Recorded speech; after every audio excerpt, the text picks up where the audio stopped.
I'm Carys and Ella. And I'm Ella Gilbert, and you're listening to Over the Top, Under the Radar. A weekly look at the stories in the news being overreported and the ones flying completely under the radar and not being talked about enough. My guest and co-host this week is the brilliant Ella Gilbert, who is a climate scientist, an expert in the Antarctic, and a professional cloud nerd, which I'm going to need you to explain. Hi, Ella. Thanks for coming on the show. What is a cloud nerd? Well, I don't know. It's just a silly way of describing myself. I've done a lot of work understanding clouds, and they never cease to amaze me. I mean, it's like incredible. You can look out the window and see the number one source of uncertainty in all our climate predictions in the sky. In the sky. Do clouds mess up your climate models? Big time. And they're the main reason that we're not so sure about how climate change is going to progress over the coming decades and centuries. Obviously, we do know a bit, right? We know quite a lot about how things are going to go. They're like, yeah, is it good? It doesn't sound like it's going to be good. Yeah, we'll get to that, I'm sure. No, they just throw a big spanner in the works, and they're really complicated as well as being endlessly fascinating. And we still don't know that much about them because you have to fly through them. That's quite challenging. The most interesting ones have loads of scary stuff that pilots don't want to fly through, It's just really cool. Okay. A nice big mystery. I feel like we're going to talk about clouds later after the show because I need to know more. How did you become a climate scientist? How did you become an expert in the Antarctic and all these things? What motivated you? By accident, I think is the right word. I was an activist as a teenager. And I guess I sort of continued after that as well. But I've always cared about the environment and climate change. And I went to university thinking I'd do some kind of environmental politics. And then I discovered meteorology existed, including the fact that you can look at clouds as your job. I learned that today. I was today years old when I learned that. So that's pretty cool. Incredible. Okay. Yeah. And that's when it happened. And now I'm accidentally a physicist. Who knew? Wow. Okay. Well, you might be our first physicist on the pod, which is kind of exciting and also a bit daunting. So Ella and I have taken a look at the news agenda, and we've each picked one story that we think has gone over the top and one that we think has flown under the radar and not been talked about enough. And I think I'm going to start us off because my over the top for the week is King Charles's visit to America. I feel like it's going to be hard to have missed this wherever you're based when listening to this show. And I'm assuming you didn't miss it either. But for those who have not been consuming the news, King Charles did a 4-day trip to America. It was much talked about. We've been hearing about it for ages. It was a state visit. He addressed both houses of Congress. He did a fancy dinner with all the tech CEOs. He visited various local things. He met Mayor Mamdani in New York. He brought Camilla, who, wore a big hat. And this, I'm not going to try and claim that it's not news that the King of the UK went to America to meet the President of America, because they're both high profile people. So sort of whatever they do is news-ish, but the amount of coverage that we've had, photographs, news footage, articles, I don't think we can justify it. It's way too much. And we'll get into whether there's any kind of political use to kind of sending the king around the world. But people are covering it like it's a G7 summit or a climate conference. And the thing that aside from just the amount of chat we get, I think the other thing I can't handle is there's all this kind of royal whisper, oh, well, he said this, but he meant that. And when his mother was queen, it was always oh, the queen wore her hat at a jaunty angle. I think someone's annoyed. And it was just the same thing of well, he made a pretty clear reference to Epstein victims. It had to be quite heavily decoded for anyone to understand that. So yeah, I can't handle the kind of royal whisperers. I can't handle front page news in every UK and American newspaper when nothing really happened other than two old boys hung out together. I don't know, Ella, have you been following this? What's too much coverage? Not enough coverage? What do you think? Oh, definitely too much. Yeah, I was in the Sky studios on Tuesday when he was doing his big speech, and I was watching the news presenters because you have the live feed, and they were just sitting there for I felt like hours on end watching the speech. This is Trump's bit, and then eventually the king came on and took over, and it was I mean, they looked bored. I was bored. What else is there to say? Like, it's just Trump waffling on and using his bizarre language, so much waffle, and like just repeating the same words for impact, but saying absolutely nothing at all. And then the king coming on doing his like affable, royal British thing. And well, the only good thing that's come out of this is that the tariffs on whiskey have gone down. They've gone down. And Which means cheap scotch for everyone. Is that a direct result? Is that a direct result? Was that negotiated by King Charles himself? I or think just so. like, okay, wow. Well, that's how they're spinning it in the media. I don't know. Yeah, well, that's okay. So I think you've hit on a couple of points. I mean, the long rambling speeches is one of them. Like, I guess I'm not averse to hearing that King Charles's visit has like unlocked some policy things, like, you know, lower tariffs on scotch. I think it's often all oversold. Like this whole tech summit, you know, I sort of read all the write-ups and like he's got pulling power. Let's put it that way. He's getting like Tim Cook from Apple. He's getting the guy that runs Nvidia. He's getting like all the big names. And I don't think that like the British ambassador or even Keir Starmer could. So like, sure, he's got pulling power. He's kind of a celebrity. I appreciate that. But when I tried to read the detail of what happened at this tech summit, which was really about encouraging tech companies to invest in the UK, I couldn't actually find any evidence that they would. And it's kind of, it just feels a little bit like if someone, so I think soft power, relationship building, these are really important things. And probably most of us know in our different fields of work and life that like the ability to pick up the phone to someone or to have a friendly relationship with someone does unlock a lot. So I'm not saying like there's no value in it. Clearly, he's able to get people in the room that maybe Keir Starmer couldn't. But I don't think it actually delivers anything political. And it's kind of like if someone sent me an invite to something and like Beyonce was there and I get to talk to Beyonce. And it's like, would I go to an Exxon or Shell event if I had like a dinner with Beyonce afterwards? I want to say probably not.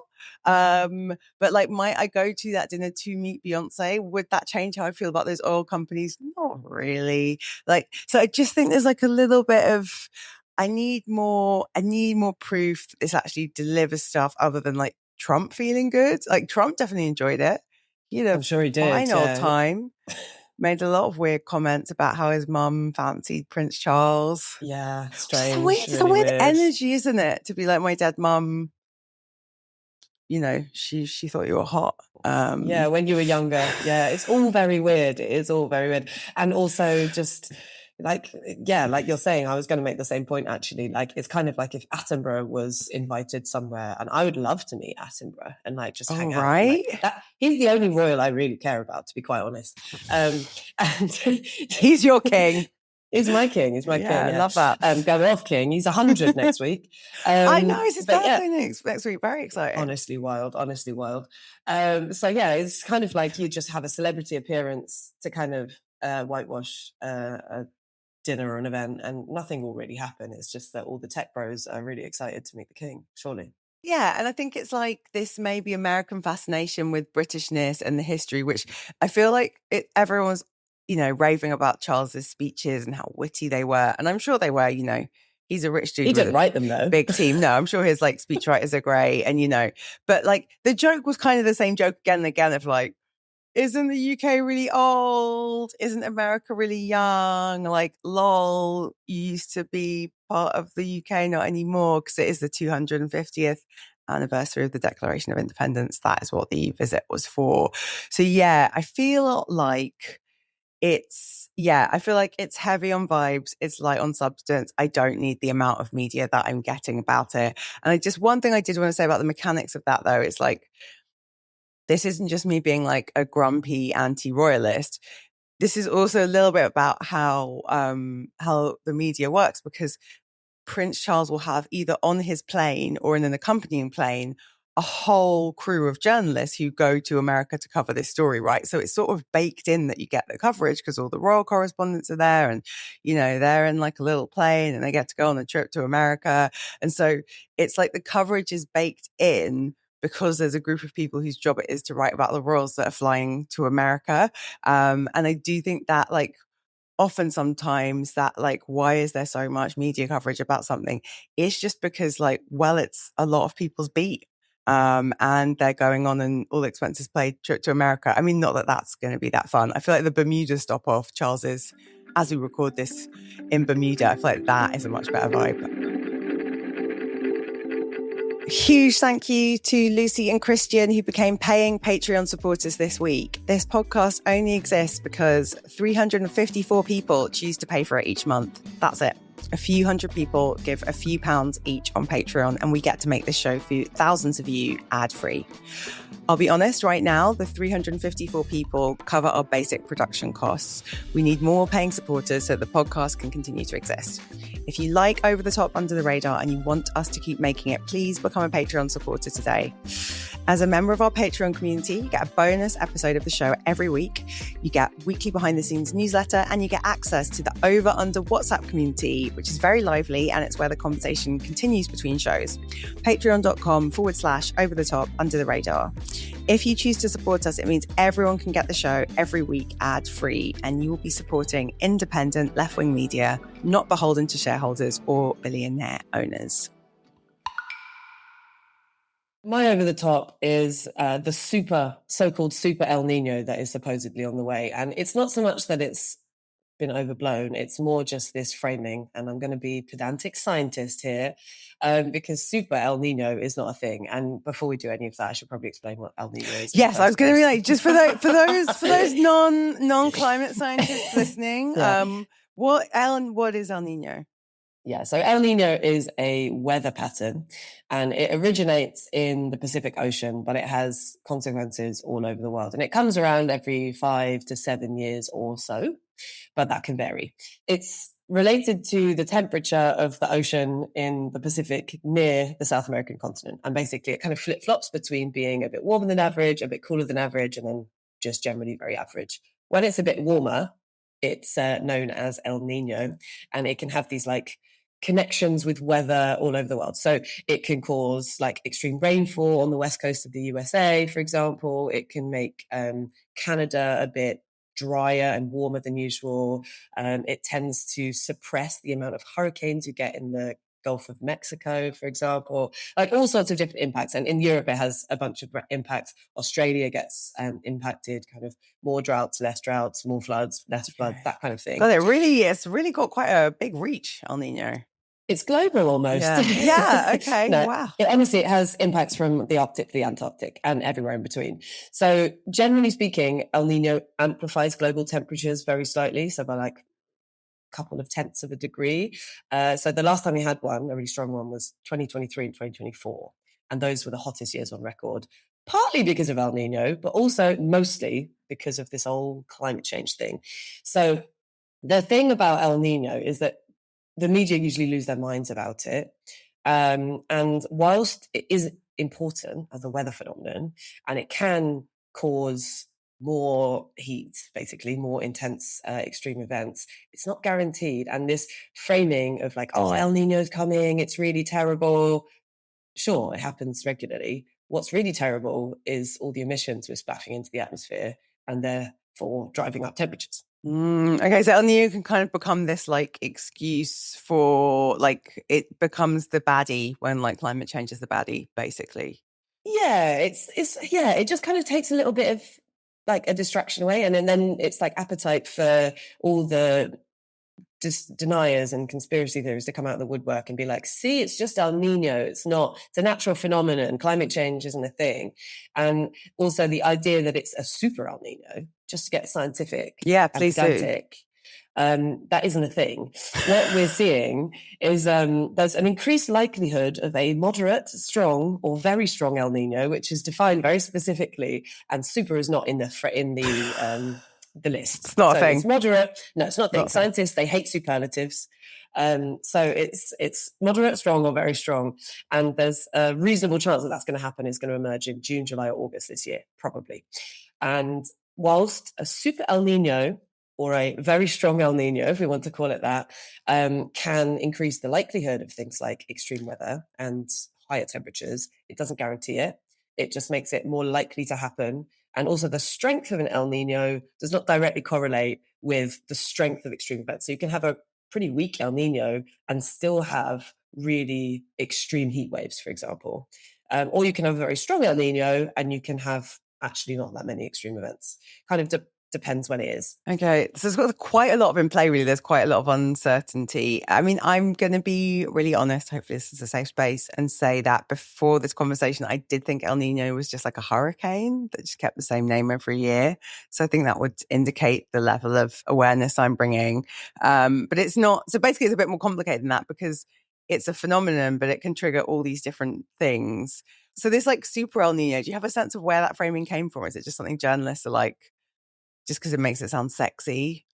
I think that's it. Like in my field of work, there's also a bunch of these examples. So like the term heat dome, I don't know if you remember that. That kind of arose after the Pacific Northwest heat dome in 2022, which is just another word for what we would call in scientific terms high pressure, or like an anticyclone. And also there's a glacier in the West Antarctic, which has got the name the Doomsday Glacier. And I guess like the media just like latch onto specific things, and someone has come up with this super El Nino framing. And then other journalists have gone, wow, that's great, I'm going to use that. And then it's just like amplified. And, that's fine. I get it. It's media. You have to sell your story and you have to have a nice headline. I get that. But sometimes it's a little bit overdone. I know lots of scientists do not like the Doomsday Glacier. Yeah, I mean, it really cuts through as a label, but what does it actually mean? I get where it's coming from. Yeah. So if Thwaites Glacier collapses and the whole of the West Antarctic collapses, that'd be pretty bad. Yeah, I wouldn't say doomsday necessarily, but it would be quite bad. So maybe that's it. But I guess it's you can't. There's no space for scientific nuance in headlines. Well, what's it? Because you're a scientist and you do media, and you're communicating a lot. Like, what's the kind of, is that your biggest bugbear? People like going too dramatic on things. Like, what are the things the media gets most wrong when it's covering extreme weather events and climate change? I actually, controversially, don't have mind that much about the kind of sensationalist framing, as long as it's not incorrect, it's not too sensational. As long as you're getting the facts broadly accurate, I don't really mind, because I understand that the game of the media is to cut through. And if it means more people are hearing the story, then that's good. I mean, I use what someone called my YouTube video titling doom bait. So it sounds like it's like really doomy, but then you click on it, it's actually very balanced. Doom bait. There's so many baits. Okay, yeah. Doom bait. Yeah. Okay, so we're fine with sensationing it as long as people are talking about climate change, but it does need to be accurate. No super El Nino. So if people hear someone say it's a super El Nino, what can they say to sound smart? It's a very strong El Nino, actually. Actually, it's a strong El Nino. 75% of a moderate strong or very strong emerging between June and August of 2026. Yeah, that is why scientists don't write headlines, but I do like the strong El Nino. Okay, I love it. I'm obviously going to be like, it's actually not super El Nino, it's a strong El Nino, and that's not a helpful way for us to talk about this thing that I thought was a hurricane. I want to talk to you about my under the radar. Are you familiar with a woman called Hannah Spencer? Love her. Yeah, Hannah Spencer, newly elected Green MP for Gorton and Denton, has been in Parliament for a couple of months now. And I think this has flown fairly under the radar, and that there's been like a little bit of pickup, but not much. But I think it's a really interesting story. So my under the radar is Hannah Spencer's interview with Politics Joe, in which she talked about how weird it was being in Parliament, what her impressions were. And one of the things that she said, which got clipped and shared and talked about by right-wing media, was she finds the drinking culture in Westminster really off-putting. And specifically, she said it's really weird going into the chamber to vote and like smelling the booze on other MPs. So this hasn't flown completely under the radar. A number of right-wing media outlets and a few other outlets picked up her comments. Hannah Spencer criticizes drinking culture in Westminster. But I do think like something interesting happened with this story that I think has flown under the radar that I really wanted to talk to you about and think is worth paying attention to. So because there are a load of journalists that are attached to Parliament, they are called lobby journalists, they have desks in the Palace of Westminster and special passes, and they all sit next to each other, and their job is to cover politics. And because they are part of the drinking culture in Westminster, and I have worked in Westminster, it's a very boozy place to work. There are heavily subsidized bars. Our taxpayers' money literally makes the pints very affordable. And there's like a late night late working culture, especially on days like every Wednesday, typically there are late votes. So MPs can be required to be in Parliament until like 10 p.m. at night, because you have to vote in person, you have to walk through a specific door, and you end up sort of in one of the bars drinking, if you are, most MPs, in between the votes. And then the bell rings and the whips text you, and you kind of put your pint down and you walk through a door. And like, that is how Parliament operates. And I think the really interesting thing is there was a ton of criticism of Hannah for these comments of like, oh, she's, po-faced. She doesn't understand what it's like, how hard it is. And sort of reading it, it was comments from journalists who are also part of the drinking culture. And I think it was like a sort of slightly tone deaf moment where actually I think what Hannah Spencer said is probably quite relatable to most people. And most people are probably like, what the hell? My MP's drunk like 2 or 3 nights a week. So I thought it was a really interesting moment of the difference between being a political insider and part of this Westminster bubble and what it's like for most people that don't have access to that. But I don't know, did you see the comments of the interview? Yeah, no, I also follow her on socials, and socials. She's just like great fun, like walking down through to Parliament. She's like, look, I love a Blue Wicked just as much as the next person. Yeah, that is. I mean, I hate Blue Wicked, but like other flavors are available, so to each their own, Hannah. But yeah, no, it's bonkers. Like, there's very few jobs where you are at work and it's acceptable to be drunk. Like, and especially when you're doing something that's so momentous, you are. Literally, you have the fate of the electorate in your hands. You are voting on something that affects real people working jobs where they are not allowed to drink on the job. I mean, the only job I can think of that would be acceptable is like a DJ. And I was trying a couple of the right-wing podcasts were like, well, this is just very common. I mean, and they sort of tried to think, they were like, bankers. And it's like, do bankers drink during the day? Like, no, surely not. Yeah, like and even like if you worked in a bar, you can't really be drunk or drinking. Yeah. And especially not making huge decisions. Like, it's fine. DJs. And also, like, I think you're right. Like, it's not cool for most jobs.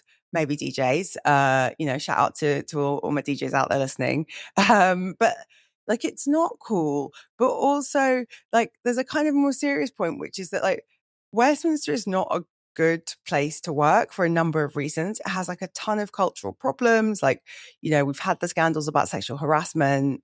MPs are essentially small businesses. Like, they all employ their staff directly, which creates loads of conflicts around things like harassment and bullying. And like, Westminster is not a great place to work. And, I say that having worked there, I lasted like a year. I found it to be a very bizarre place, and not like any other workplace I've been in, any other like normal modern workplace. And like, one of the things that makes it like that is the fact that there's so much drinking. There's lots of other stuff that like contributes to that, and like the nature of politics. But like this, it's not just like most people can't drink at work. There are very few workplaces where you're like, give everyone 6 pints, that will make things go better.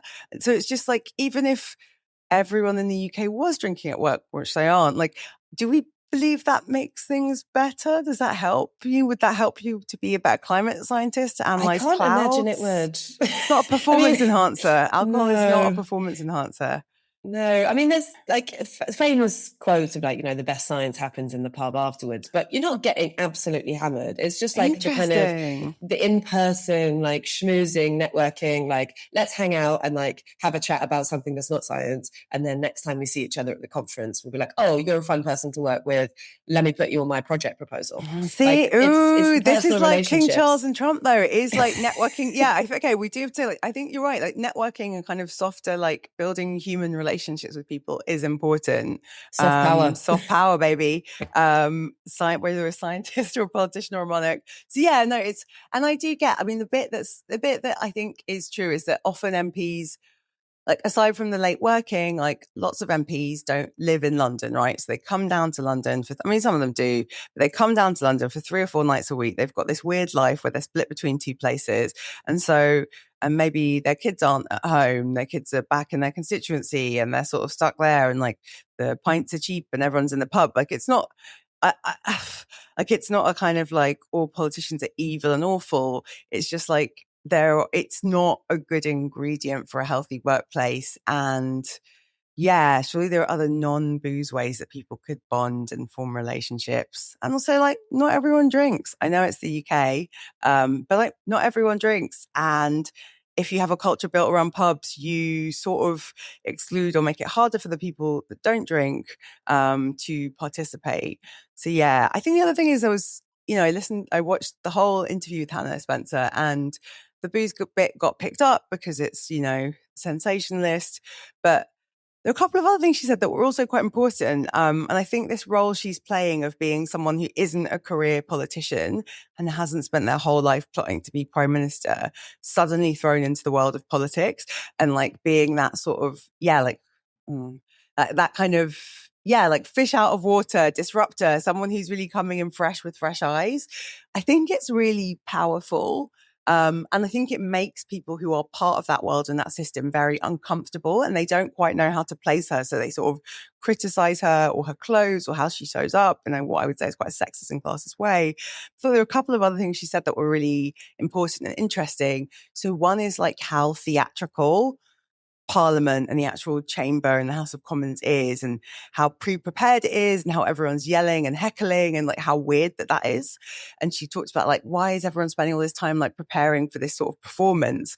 I thought that was a really fair point. We do have a very odd Parliament, the mother of all parliaments, and yeah, that stagey yabu, everyone heckling, like it's not good vibes. It's really weird vibes. And yeah, maybe we should be spending less time preparing like PMQ zingers and more time legislating. And then the final thing she said that I think is really, really important and at the heart of why people get so frustrated with politicians was she talked about how weird the whip system is and how MPs from the big parties are so beholden to like what the party line is, and they're not able to vote really with what they think, but they have to vote with how their party told them to think.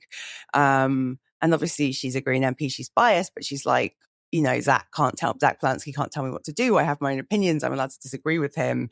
And yeah, I think those are two really big problems with how our parliament and our politics functions now. So yeah, I think she's a good thing. And just because it makes the people she's talking about uncomfortable, it doesn't mean what she's saying is wrong. But yeah, arguably makes it better. Didn't know she was a WKD. Yeah, exactly. Yeah, and I think that's what it is. It's like it's a bit of a light being shone on people who maybe aren't used to it and they're squirming. But it's like this is all true and fair. Like, what is just because you don't feel? I'm sorry, you feel uncomfortable. But I didn't know she was a blue WKD gal. Neither. That's concerning. It's concerning. Yeah. I kind of love it. It's kind of consistent with character. Yeah, it's true. She's got she's got a real color palette as well. So I get it. Yeah. It's like she's got to have a colorful drink to go with the colorful clothes. She's got to be thinking about the aesthetic. Yeah. Maybe I only wear black, so that's why I drink Guinness. Interesting. Yeah, I'm not. Yeah, okay. Maybe I need a color. Okay, that's for another time. Ella, what's your under the radar? Surprisingly, my under the radar is also a science story. Strangely. So this one is about the AMOC, also known as the Atlantic Meridional Overturning Circulation. And this has gone, to some degree under the radar. I have seen one or two stories, and the amazing Carbon Brief, which is a kind of climate and climate policy focused publication. They're amazing, do incredible work. If you haven't heard of them, check them out. They've done a really amazing explainer and kind of infographic interactive article about the AMOC recently. Basically, it's a very, very important part of our climate. We think it's a tipping point, which means that if it changes beyond a certain threshold, the change will become irreversible. That could plunge European temperatures, like 30 degrees down. Like we could have winters as cold as like -10, -20 in the UK. Okay, but hit pause again. So what is it? Is it another weather system? It is an ocean system. So the Atlantic Meridional Overturning Circulation is basically a transport system that moves water from the North Pole and down, and from the South Pole up. It's part of the global ocean circulation, and it's important because it moves heat around. So the Gulf Stream, which people often get confused and relate And like basically, they're not exactly the same. The Gulf Stream is part of the Atlantic Meridian, whatever circulation. Okay, I'm going to call it AMOC because it's so much easier to say. Okay. It's part of the AMOC, and the Gulf Stream is what keeps Europe warm. It's our climate is about 10, 15 degrees warmer than it would otherwise be if we didn't have this important current, which is why, you know, the US eastern coast gets much colder winters than we do, even though we're at kind of the same latitude. Ooh, okay, that's a good fun fact. Very fun fact. It's all about the AMOC. Yeah. In Europe, we're also an island. The UK, we're also an island. Continental Europe is another story. Anyway, as the climate warms, this current is being weakened because it's driven by temperature and saltiness differences.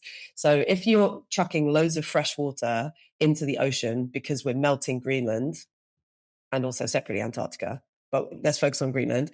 We're melting all of that ice. It's entering the ocean and it's diluting the ocean. So it's like much less salty. And because it's less salty, it doesn't sink properly. And the important part of the salty, cold water at the poles is that it's really dense. So it sinks and then flows along at the bottom of the ocean, then comes up later. And then you get warm water coming up from the equator upwards. So if you don't have the like sinking part, you also don't have the warmth part. So it weakens the whole thing, and that so it's getting diluted by the water from the melting ice in places like Greenland, and then it's messing up the weather. Oh my goodness! Okay. Exactly. This is not and good. Because the ocean has like connections with the entire planet, that has impacts everywhere. And I mean, it's only been a few decades where we've been able to like directly study and measure this current, because it's actually really difficult to measure. It's like a huge current. And measuring exactly the saltiness and the speed of it and all that kind of stuff is really hard. So we don't have that much data, but there's more and more studies being published showing that it's weakening. And we don't really know exactly where this kind of like threshold is that would kind of shut it off, essentially. But there's more and more research happening, and it's a little bit, well, I mean, it's terrifying if that did actually happen. That would be what will it do? Very bad. So if the AMOC gets all messed up by this like non-salty water, is it gonna ramp up climate change? Is it gonna like what's gonna come down the pipe? Well, so I actually took a quote here from somewhere. It's a bit like this. Have you seen the film Day After Tomorrow? Have indeed, yes. Oh, yeah. It's obviously crazy over sensationalized, but people use this framing a lot. And this is another. It goes back to what I was saying about my over the top. That's very sensational. But essentially, AMOC collapse is. I mean, it would result in, quote, the widespread cessation of arable farming in the UK. And it could also it shifts where rain falls, it changes temperatures, it changes monsoons, it changes storm systems. It would be quite dramatic.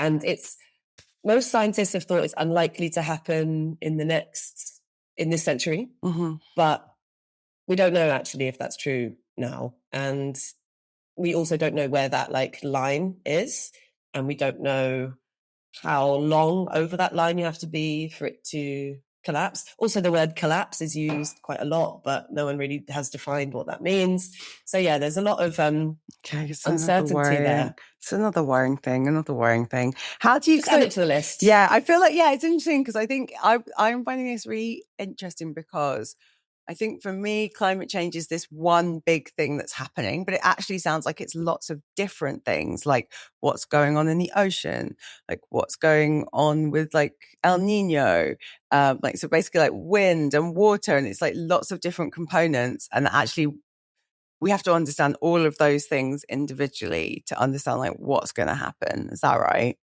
Absolutely. It's also interconnected, but I think this is the problem with climate change, is that it's so hard to get your head around because it feels so big. How can we possibly hope to deal with climate change, big overarching problem? Well, actually, a lot of the time, most scientists would never specialize in big picture climate change. We specialize in much smaller things. And even that feels quite big often once you start digging into it. Like my background is more like meteorology and how weather impacts ice shelves or like ice melting. So like that feels tiny, but actually you dig into it and there's loads. But all of these systems are connected. Yeah. And the way they're changing is obviously a result of climate change. But if we think about something like El Nino, it can make things wetter, it can make things drier, it can make things hotter, it can make things cooler. This current will just change. Yeah, it's also connected. It's really hard to think about it and keep all of those things in your head at the same time, because too many things. Yeah. But so what with AMOC is basically there's been new research that says that it is getting messed up quicker than we thought. Yeah, this is hard. So there's one of the leading experts on the AMOC, who's Stefan Rahmstorff, who works at the Potsdam Institute for Klimaforschung, i.e. the Potsdam Climate Institute's Impacts Institute, is like, he said that it's like getting whiplash, because, if you see in the media, there's one paper that gets published and the reporting on it is, oh, the AMOC isn't weakening as fast as we thought. And then the next one comes out the next year and says, oh my God, the AMOC is going to collapse within the century. And it's really hard to know which one to believe. And you're literally getting whiplash from going one way to the other. And this is really common with science media, because as scientists, you take stock of all of the studies and you try and build a kind of consensus understanding of what's going on based on the limitations of each of those studies, the methodologies, the advances in understanding that each one brings. But actually, the reporting of it, because we have a news system that depends on news hooks, it has to be newsworthy, it has to be topical, it has to be the new study, that you it creates the illusion that scientists don't know what they're talking about and that there is uncertainty. And you know what? I actually think this is probably where people like me are guilty, because most of my professional life has been working as a PR communications person. And I was head of communications at a think tank for many years, in the Economics Foundation. And I was that person when someone had written research being like, what can we say that's newsy? How can we make it sexy for the media? I didn't come up with things like Super El Nino, but I think that's a really interesting observation that maybe scientists don't want to say, but the way to get in the news is to be saying something new, I think is the challenge. And don't get me wrong. No, but it's really interesting. I'm now just trying to think of I don't think I'm complicit in climate change, but that thing of it has to be, how do you keep grabbing people's attention? But you're right, the cumulative impact of that is that people feel like there's more uncertainty than there is. But I guess that's the other problem with the way the news works, right? Journalists love hyperbole and to be like, this is the biggest thing ever, this is the most dramatic thing ever, not this is a continuation of a phenomenon that's existed for about 5 decades and it's not particularly remarkable, if we're honest. Then it's like that has to be part of it. But the AMOC thing, the day after tomorrow framing, that is used because I guess it's a movie that people can latch onto. So how do you, what do you wish could happen to give this the right amount of moderation, but also get it away from this doomsbait, new words? How do we get people to engage, but without it feeling so big that it's just impossible? Because I think that's how I often feel about climate change. I get it, it's real, it's a thing, and my bag for life is not enough. Much as I try to use it whenever I buy food. But then it's but what is? And if I'm not one of the 50 people running an economy, how do I do something? And how do I what do you think? It's hard because, I think you're totally right. And as a science communicator, I feel like I sit kind of in the middle of these two schools of thought. My media hat says, oh yeah, you've got to use the hyperbole, you've got to use an interesting framing, a good hook, you've got to do something newsworthy, topical, so people want to read it or listen to it or watch it. And then my scientist hat is no, incremental progress is where we should be. And no one wants to hear about the latest research that improves the parameterizations of a climate model that has increased computational efficiency by 13%. I can hear you switching off just in that sentence. And I did that on purpose. Yeah, something about computers. Yeah, and their exactly. efficiency. Exactly. Boring. Yeah. Who cares? Incremental progress is what science is built on, but it's not sexy. It's not newsworthy. And actually, I've written plenty of papers that have been unnewsworthy, and I've not even bothered writing a press release because, like, it's good for the community. It's very important and interesting for scientists, but no one else cares. And that's how science progresses. But you know, it's not the same. Whereas if you've got a story that's impactful and potentially has these big impacts, people do want to hear about it. But then how do you, it's a balance, right? You don't want to sensationalize. You do want to be honest about the uncertainties. You don't want to overplay them because we do know enough about climate change to act. We have known enough about climate change to act for decades. We don't want to overplay the confusion element. And you play into the hands of bad actors, right? Because there's a bunch of people who have either a vested financial interest in nothing happening on climate change, or for whatever kind of cocoa bananas right-wing reason are like, this isn't real.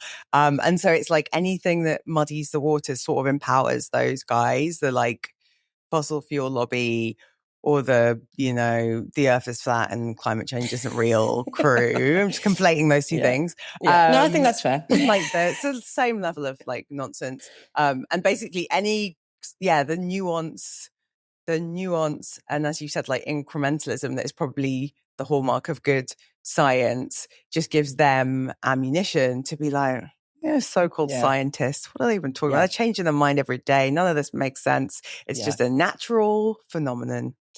And scientists understand, like, the meaning of uncertainty is not the same in public understanding as it is in science. In science, if you do not mention your uncertainty, that is not good science, because you need to be honest and upfront about the limitations of your work, but also the range of values that your conclusions could take. Whereas most people would interpret uncertainty as we don't know, and that's bad. And it's like, well, what's the point of the science if you don't know at the end of it? Whereas actually for scientists, constraining and understanding that uncertainty is where you have the understanding. So that's the reason we run a variety of different flavors of the future using computer models, because it's like, okay, well, if this happens, then this is what will happen to temperature and the AMOC. If this happens, this is what will happen to temperature and the AMOC. And that's uncertainty. The difference between those two scenarios, that's uncertainty. And that's really helpful information as climate scientists, as communicators, as politicians even, to plan for the worst case and the best case. And we don't understand that in public discourse, I don't think. Yeah, and I think it's something bigger, which kind of connects back to the Donald Trump of it all, which is that there's something quite calming and reassuring about someone saying, it's this. It's actually really quite simple, and this is what we have to do. And it doesn't feel as good for your nervous system to be told, it's this within these parameters, and like there's still uncertainty. And I guess I was thinking about, we don't require the level of certainty from, say, economists that we do from climate scientists. No. Like economists are always getting it wrong. They're always updating forecasts. They're always being like, the growth is this, actually it's that. Oh, inflation's gone to this. We think that. And it's like, that's sort of okay. But with climate scientists, they have to be exactly right and know everything. Yeah. But I do think it's hard in a time where, especially social media, and I guess you sit across both those worlds, right? Communications, people want clarity and simplicity and just like the calming sense of someone who's like, I've got this. Like, that's the Trump thing, right? Dad's in charge. Yeah. I ramble on, but like, I'm going to do the deals. I'm going to like get shit moving. And the other option is someone being like, oh, it's actually quite complicated. I think, within it, we know what to do, but it's not a simple thing. I think, that's the skill of being able to communicate on these topics, is that you can extract the most important headlines, the most important top lines that communicate all of that without going into the muddy details. Because I never talk about uncertainty if I'm going on a news interview. Like, no, of course not. You have to be that calm, specific, clear voice to say, this is what we know. And of course, if there are things you don't know, you can say that. But it's to have that like clear one message, two messages, maybe three, maybe max, and just keeping to that, because otherwise it does get confusing and does get messy. And I just like to say, economists, they're only forecasting for like a year ahead. We have to do like hundreds of years. Come on. Like, I feel like that's like shots fired to the economists. So come on. Yeah. There's this like artificial hierarchies within the sciences, like social science, then economics, then environmental science, then biology, chemistry, physics, theoretical physics, and then abstract maths. And that's they're at the top. They're the top dogs. The mathematicians. I think they're so great. Jeez. Yeah, they're imaginary numbers. Yeah. They don't even exist. Oh, I actually love imaginary numbers. That was the learning about those was my most exciting day in maths. We digress. Okay, well, I think this is all really good case for people to follow your amazing YouTube channel where you break down lots of scientific things. People can decide for themselves whether you're doom bait or whether you're just writing good clickable links. But yeah, where can people find you and your work? Thank you so much for coming on the show. Where can people follow you if they want to know more? You can follow me on all platforms at Dr. Gilbs with a Z. So nice. Gilbz. We'll put it in the show notes. And if you want to hear more from brilliant Dr. Ella Gilbert, we are going to have more of a conversation on Patreon. So go to patreon.com/overthetop under the radar to hear the rest of this conversation. Thank you for listening and see you next week.